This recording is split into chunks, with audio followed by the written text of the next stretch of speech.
Tell me about your dad. So my dad's my best friend. Okay. My greatest Still alive? mentor. Still alive. Okay. Still alive. I mean, they've tried to take him down a few times. He had pancreatic cancer. He survived. Yeah, he's the one, right? But my dad and I are real close. Okay. My mom was a quadriplegic when I was growing up. Mm-hmm. My dad, in addition to taking care of her, working 12, 14-hour days in the restaurant business, was still an amazing dad to me. I mean, I've learned so much from him, but like probably top on the list is integrity. Yeah. One of my favorites of his quotes is like, life is filled with crossroads. At each one, ask yourself what right looks like and do that. Knowing that like oftentimes doing what right looks like is not in your own short-term best interests, but you do it anyway. I mean, my dad lived with a quadriplegic wife for 14 years until she passed away. Yeah. Most guys don't do that. Most guys put them in a home, a facility where people can take care of them. Because I have to have my happiness or my life. I've got to do my, you know what I mean? Dude, I don't know if I've ever shared this. I remember when I was in college, they had moved to Los Angeles and I was there with them and my mom couldn't walk or talk. And now at this point in my life, I knew what it was like to have a girlfriend and companionship. And I remember my dad and I going out to dinner and I said, hey, Dad, if you ever want to date someone else while mom's still alive, I hope you're not doing that. I hope you're not doing that because of me. Like I wanted him to just, Like I'm giving you my blessing. I wanted him to have grace from me that like, you are doing so much right by her, but that doesn't mean that you should have to be alone. Yeah. And he was like, hey, thank you. But that's not what I want. Like I made a commitment to this woman, and until the day she dies, I will uphold that commitment. And I mean, when she passed, it wasn't almost what we were talking about before. It wasn't a surprise, right? We had been mourning her loss for years. It can be an exhale, right? Yeah. And within a few months, he was on dates. Yeah. And I loved that for him. But he's just always lived with this level of integrity, like, ask yourself what right looks like, do that, and has never once felt bad for himself along the way. And so my dad and I, to this day, are extraordinarily close. Like anytime I speak in the state of Florida, he gets in his car, drives there. That's so cool. We hang out. We'll share a He hotel came room. to Nashville. He was Was it Orlando? We were in Orlando. He was there. That's right. Yeah, they were there. He's at all of them. By the way, this is like a great dadism because he's also like a very excellence-focused driving person. And we left, and I was like, Dad, that was really hard. Like following Jade and then John, like I was nervous. And he said, work harder, and then you won't be. By the way, he's right. So ridiculous. He's right. Like that was too much. You did great. No. He said you did a great job. Yeah. He like lifted me up and loved on me and celebrated me. But he's like, if you didn't like the way that you felt, do work harder. Work harder, and then you won't feel like that. And by the way, he's right. Now I don't get nervous. Where does that come from? Because it doesn't exist anymore. Yeah, it's an old school. It feels weird to call integrity old school. But integrity at the cost of quote unquote how I feel. The right thing versus what I'm going to miss out on. Well, yeah, and I think there's so much focus, appropriately so. I think this is a good thing around self-care. Yeah. And yet, I think it's been misinterpreted by way too many as permission to be selfish. And I think that is the thing that broke the chain.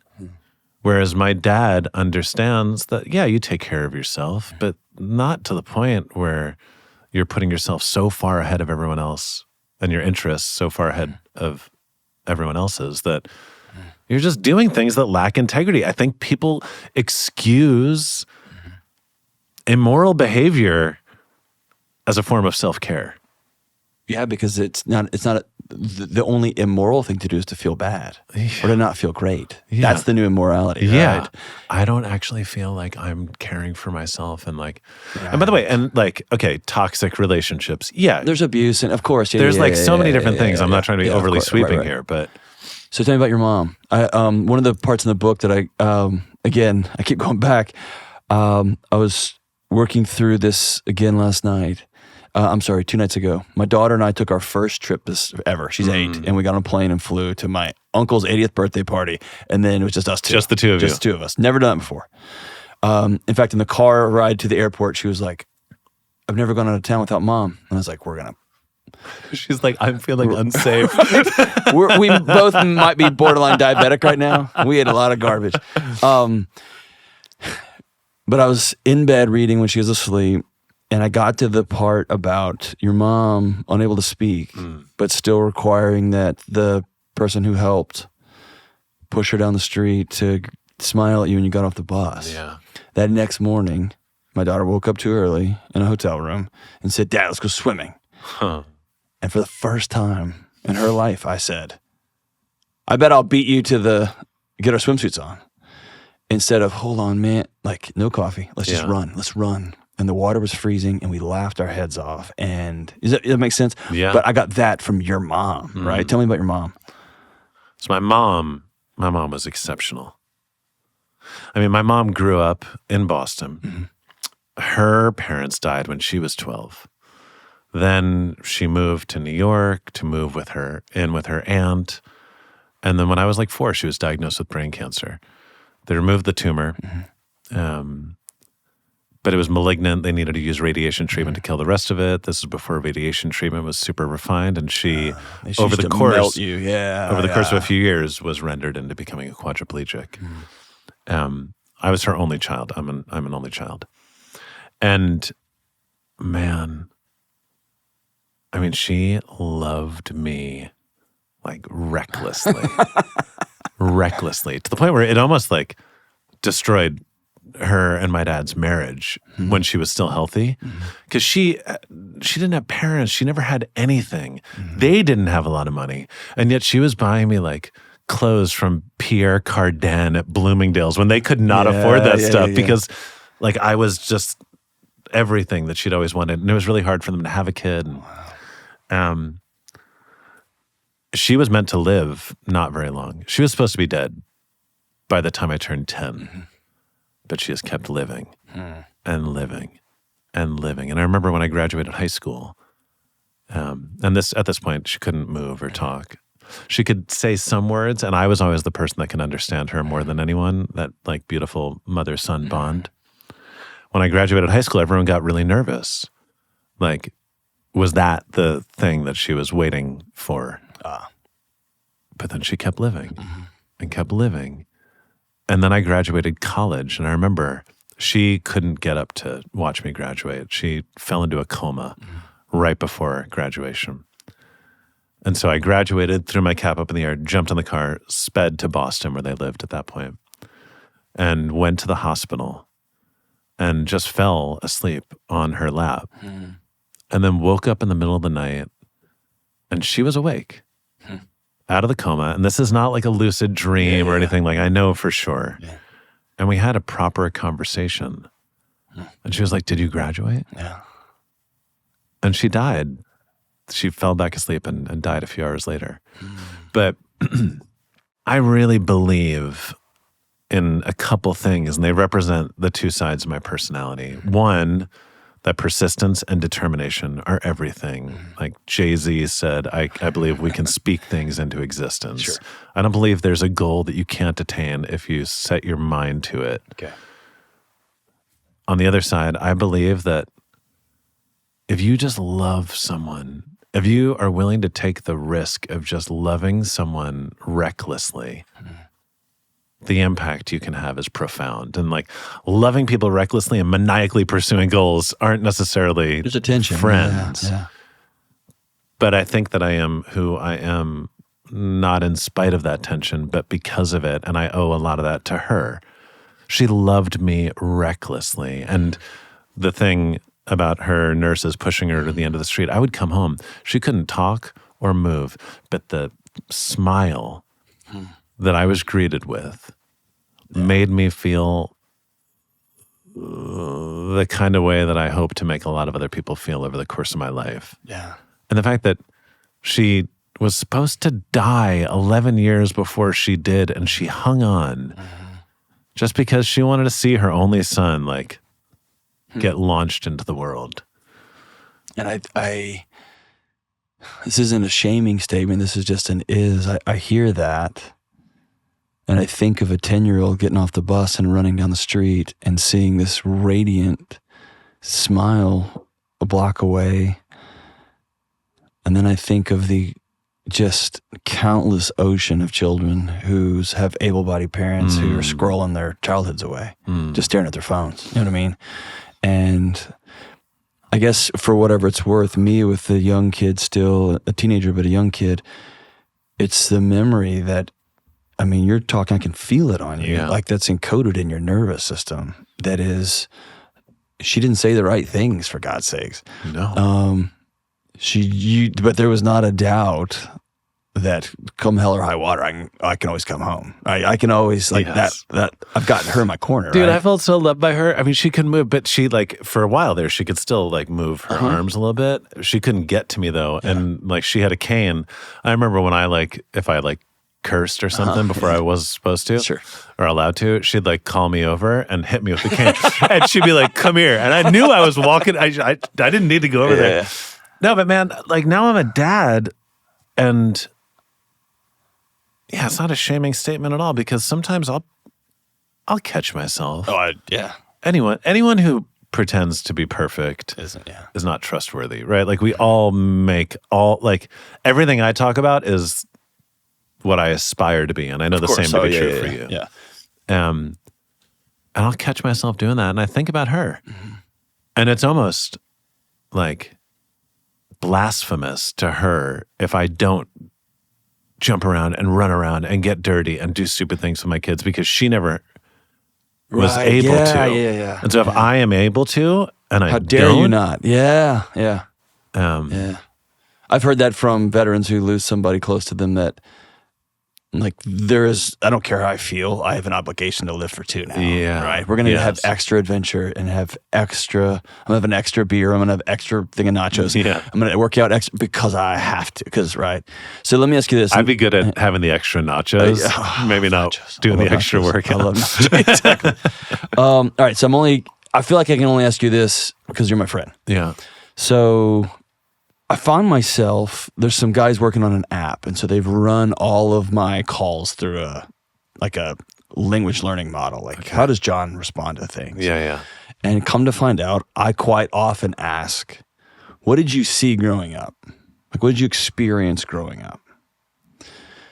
And so when I have heard you talk about this, like, reckless love, and reckless is one of my favorite words, like when it comes to love and giving. Like, give obnoxiously, right? You'll figure it out. Give crazy. Yes. And watching this pillar of integrity, right, in your old man, which is just so phenomenal. But there's the other side of that, right? And so I like to tell the story about how my mom went to college when she was in her 40s and graduated with her PhD when she was in her late 50s. Like, this whole thing. Yeah.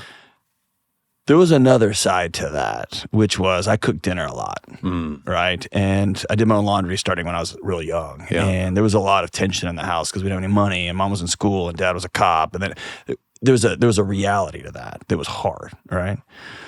So knowing the beautiful part, but also getting to see the gritty ins and outs of, oh, this is what this means, right? This might mean 15 years of working all day, doing math homework with my kid, and then having to help my wife go to the bathroom or to bathe, right? Those kind of things.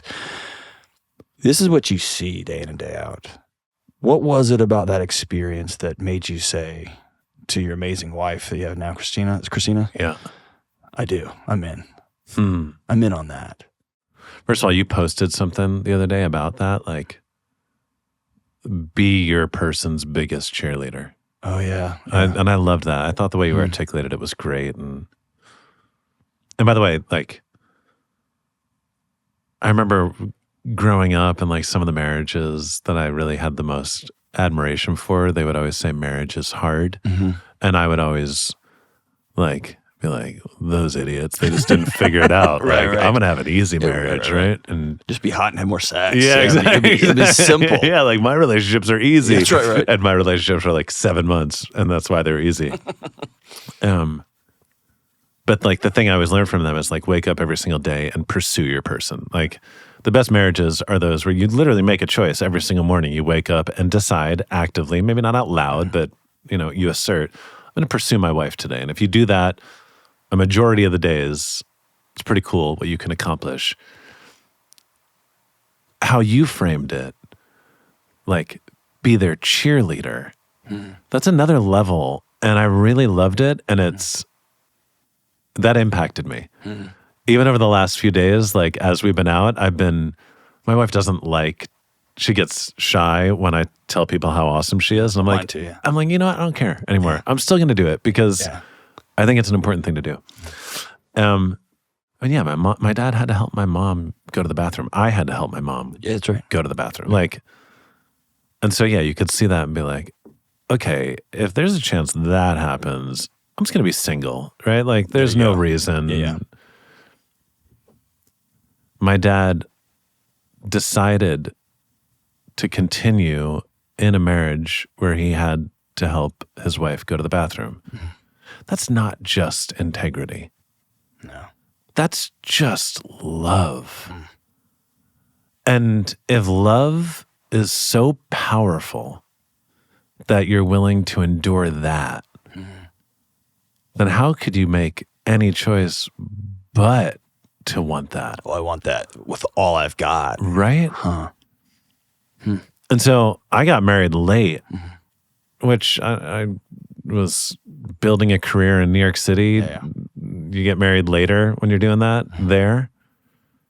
But also because I knew always that I wanted that. And I had a pretty high bar for the person that I was going to go all in on it with. This. This doesn't just happen. You don't just get this. That's right. Jump through the hoops for this. And I'll tell you, like, I dated a bunch of different types of people trying to figure out who is my person. And what made you say, because I love how you framed it, I wish it was something other than this. I wanted Titanic to be so real. I wanted to walk into a room and just be like, well, I'll die today for that person. Yeah. Which is not how it works. What was the switch that you flipped that said, I'm going to choose, I'm choosing you. I'm going to choose you every day for the rest until I'm dead? Well, so I'm an emotional person. I'm also an analytical person. Yep. And so like I was almost doing like A/B tests on girlfriends for a while. Right. I dated a girl who didn't have much going on in her life because then I got to be the center of her life. But I found it to be really hard for me because I would get home exhausted after work and there was nothing bringing her joy outside of me. And then I was like, all right, I'm going to date a really busy girl who's like, but then I felt like cast away, and like I was really far down on her list of priorities. And then eventually I was like, okay, dude, stop it. Like, stop trying to like categorize people into you're this kind of person or you're this kind of person and I belong with this kind of person. And I met her.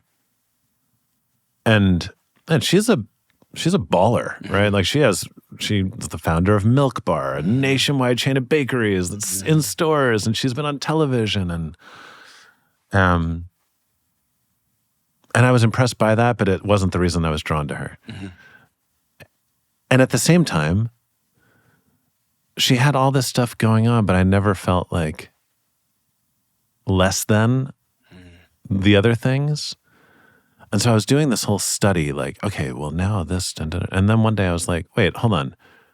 I feel awesome when she's in the room. There you go. Yeah. And then when I had that, like I was still really in my head. And it was the first time in pursuit of my person that I allowed myself to just live in my heart and not be totally consumed by like the exams. Yeah. Huh. And it wasn't. You just did a real life example of why most online dating profile things don't work out, right? Yeah. Well, yeah, you get so. And by the way, it wasn't what I felt in my heart that got me there. It was the fact that I allowed myself to leave my brain and go to my heart for the first time that got me there. Yeah. And the way you said that, though, was really important to click on. It wasn't that I get super horny when she's around because she's attractive. It's not that I feel finally worth something. Like, it wasn't this "you complete me." It was like, no, like, I feel awesome. Yeah, in your I'm just presence. and I'm not. I'm just giving into it. Yeah. Huh. And then giving into it. The problem with that, like, because you can't make a choice based on what you feel in your heart, because sometimes your heart is overflowing with love, Right. Love is not. I don't think, like, forever. Sometimes, like that. No, it's a choice. It's a decision. It's a set of behaviors. Yeah. Sometimes when you hear people saying, "I'm so in love," and then 2 months later, like, "How's it going?" They're like, "Oh, it didn't work out." I'm like, "Okay, were you really, like, in love?" You know, like, I think our heart sends messages that we misinterpret. Right. Still, it's marriage, and you have kids, and it's hard. And what I love about her is, like, I feel from her towards me the way that I felt from my dad towards my mom. Like, there's no giving up.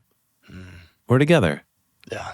That question has been answered, so let's figure this out. Exactly. And that is something that I think is really, really special, and something I'm really, really grateful to have, because it's hard for you to feel that if you don't feel that in the other person. And you can't know everything about your person, no matter how long you've been together, but I know that about her. Yeah. And that's pretty cool.